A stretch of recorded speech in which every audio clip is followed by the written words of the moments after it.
ياسين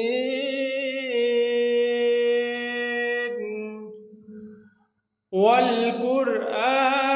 الحكيم إنك لمن المرسلين على صراط مستقيم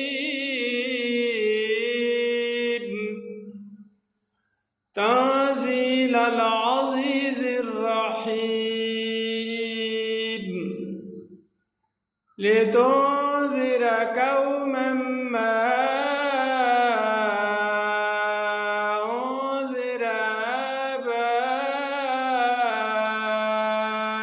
آباؤهم فهم غافلون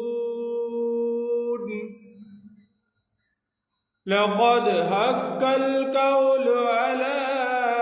أكثرهم فهم لا يؤمنون إنا جعلنا في أعناقهم أغلالا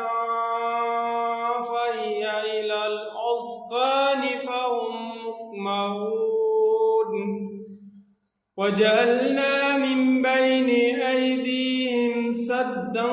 ومن خلفهم سدا فأغشيناهم